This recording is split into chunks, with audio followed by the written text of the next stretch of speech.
Hi girl, welcome back to my channel. It's your girl Vanessa V and I'm here with another video.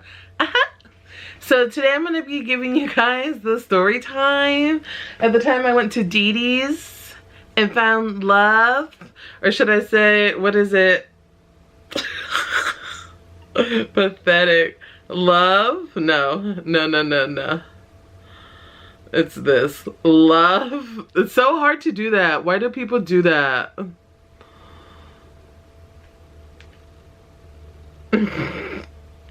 Whatever. Love in a Dee Dee's parking lot, okay? So this is gonna require some backstory, so hopefully I'm a good storyteller and you don't get bored, bitch, because it all leads somewhere and nowhere all at the same time. So grab your popcorn, grab your chips. Me, I love hot Cheetos, hot fries, and a Coke Zero. I don't have that today, but I do have a little bit of leftover tea.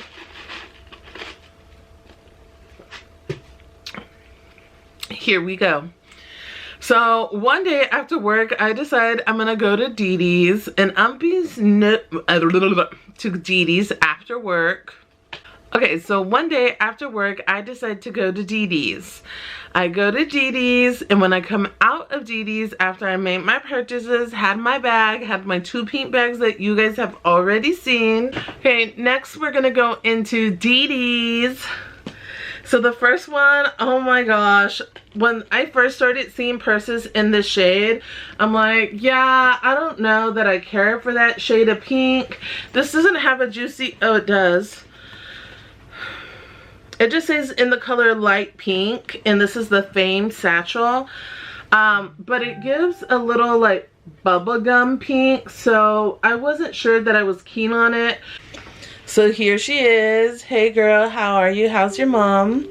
In the same trip, girl, I did pick up another bag in the same shade, but it was this mini tote. You guys have seen me haul part of this collection before, and if you really like this collection, you can still find it in stores. It's just not as common as some of the other collections anymore. But I did pick up this mini tote bag with the really big juicy charms on it, and this is a top-notch mini tote in the color light pink. Super cute. Love her. I don't go to Dee Dee's often, but there is a story about me meeting a guy in a parking lot at Dee Dee's, so let me know if you want the tea on that. I walk out, go to my car, hop in my car, drive in the parking lot, and as I'm driving in the parking lot, like my car just feels weird. Like there's potholes in the fucking parking lot. I don't fucking know. It just feels strange, and I'm like, what? Like this is weird. So I drive a little bit more, still in the parking lot, and I'm like, nah, something ain't right. I think I have a flat tire. So I just stop where I'm at, park my car, hop off my car, go around because it feels like it's on the passenger right hand side tire. When I hop off, girl, this is the I don't fucking know. Like this has never happened to me. I look down and my tire's literally falling off of my rim.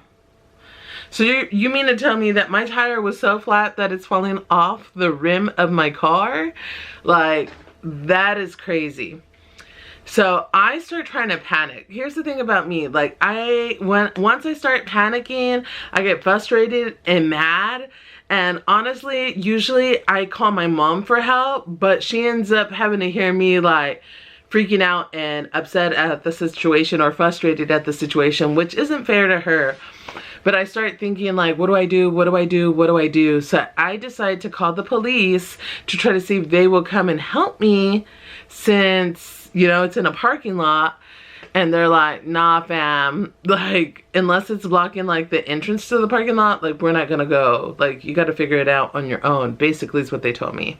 So I hang up and I'm like, oh my gosh. So I remember, let's be a big girl, Vanessa. I do start calling my mom, but I remembered, like, also, you have a spare tire. This is a newer car. It has to have a spare tire and at least a kit to take the tire off.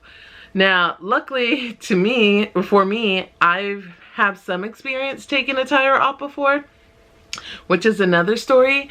But so I was like, you know what, if push comes to shove, I can do this myself. I don't need anybody stop. Because like whenever it was happening and I'm like, oh shit, what's happening to my car with the tire, there's like a couple that I had seen in Dee Dee's walking through the parking lot, but now they were going into another establishment, like a fruit stand or something. So and then I'm like, fuck, like they see me, it's a couple, a guy and a girl, and he's like wanting to tell me something's wrong, but at the same time not trying to help me. So I'm like, damn, okay. So that's when I stopped or whatever. When I saw them kind of look at me funny, I knew something was up. So I end up, you know, talking to my mom, getting the stuff out of my car, starting to, and this guy is in the parking lot and he tells me, do you need help? I can help you. I'm just gonna run in here real quick, but whenever I come out, I can help you, don't worry about it. So he goes into Dee Dee's just to do like an Amazon pickup thing, comes right back out, puts it in his car and brings like his air pump because he's going to help. So he proceeds to check to see if he could air it up, but of course he didn't know at the time that it was falling off of the rim. So he's like, basically, there's nothing we can do about it. Now, just a little backstory about me. My type of man is tall, dark, handsome, semi-athletic or athletic. That's my type. Don't know what to tell you if you're unhappy about that. This guy was like Latino. I wouldn't say he's Mexican because I forgot where he told me he's from, but he was Latino, predominantly Spanish speaking. He was like my height and he was okay. He had like a dad bod, I guess. But I'm just like, who am I to deny like some help? So I tell my mom to get that I gotta go because this guy's gonna help me. That's when he came out of the store and went to go get his pump and stuff. So he comes over and he proceeds to talk me up the entire time that he's switching out my tire. Mind you, two other guys, one of them is a guy by himself saying, hey, I have a better jack, because if you know anything about like the kits that come with cars, they're like these wimpy ass little jacks and these wimpy little tools, I guess, that it's not an Allen wrench, but like the big wrench, I guess. What do you call that? Like a crowbar get up? I don't know what it's called. Okay, so it just comes with a really wimpy one that will do the job, but it's not supposed to do like a long-lasting job. So this guy's like, I have a bigger jack, you know, in my car. And if you've ever used one of the bigger jacks, like the big red ones that go underneath your car, like boom, boom, boom, that hose up off the ground, like ready to go. No, there he's like, tells the guy no, that it's okay, that he got it. And there he is on the floor fucking doing this little bitty ass jack with this little ass crowbar or whatever you call it. Then a little bit later, the same time he's talking me up, he's telling me that he lives in the area, that he's new to Austin, that he's heard of like good places to go out to dance and stuff. And I'm like, yeah, I've heard of those too, like the ones he was mentioning. And then guy and I don't know if it was a guy and a girl or they were just walking ahead of each other. Again, another guy offered, I think he was with a woman or a family, I don't really recall, but somebody else. Oh no, this guy was passing by in a car. This guy was passing by in a car and was like, hey, do you need some help? I can help you. But he didn't address me, he addressed the guy, which was the guy I had just met. And honestly, oh, you're gonna laugh at his name. I'm gonna tell you his name because we don't even talk like that, so he's never gonna find this video. But his name was Fortunado or something like that, which would translate to something like fortunate. It was something like that. So anyway, so we were chit-chatting and stuff. By the time he finished and stuff, of course I'm like grateful and stuff, so he wanted my number because I was that charming. And I was just like, all right, bet, like that's the least I can do. You know, you switched my tire, you didn't have to do that, thank you so much or whatever. And we're talking about names and stuff, and he tells me his name is like Fortunado, which is like fortunate. And then I was like, I guess you are pretty fortunate to meet me or something like that. So we exchanged numbers. Now, mind you, the whole reason I was even in that predicament is a whole other story about Discount Tire. I'm gonna go ahead and throw that out there. And the workmanship they did on my car, in my opinion, this is what led to this incident, but I'm not 100% sure. But anyways, that being said, we exchanged numbers.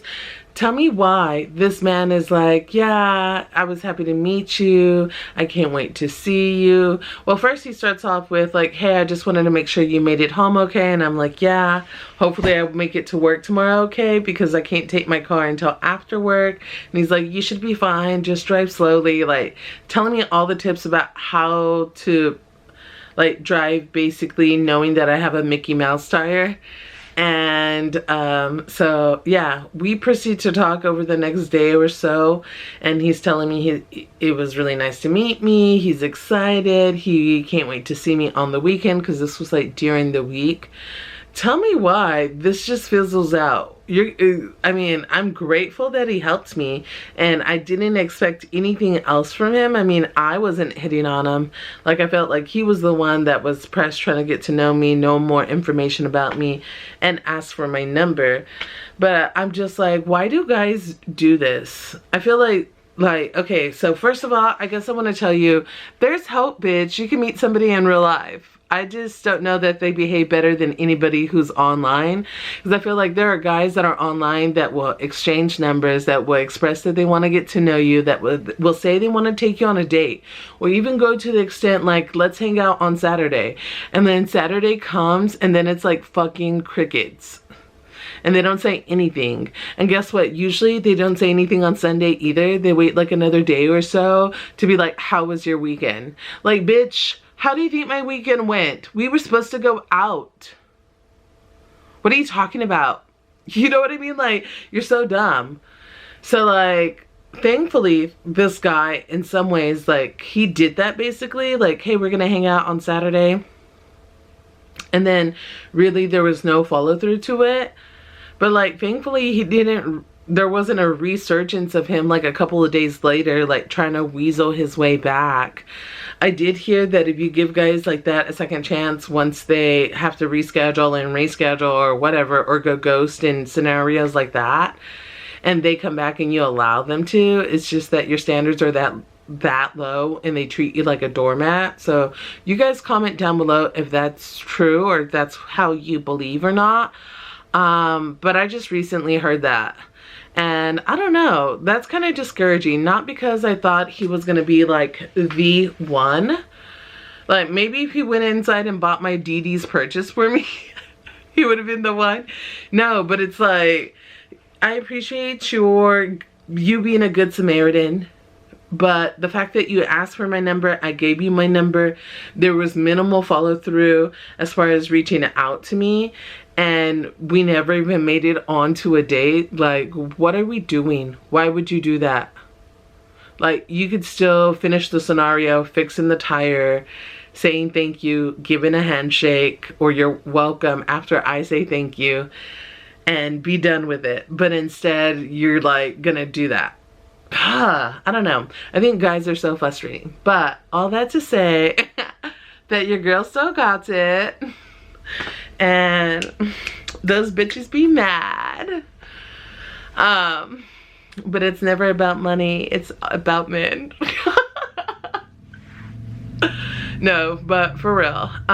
Yeah, I don't know. That's all I have to say, really. That was the scenario that happened at DD's. Comment down below. Am I wrong for thinking like that's crazy? I'm appreciative. And would you guys stop and help somebody with a flat tire? Do you women know how to change a flat tire? The only thing I told my mom is like, thankfully it was in a parking lot, not like on the side of the street.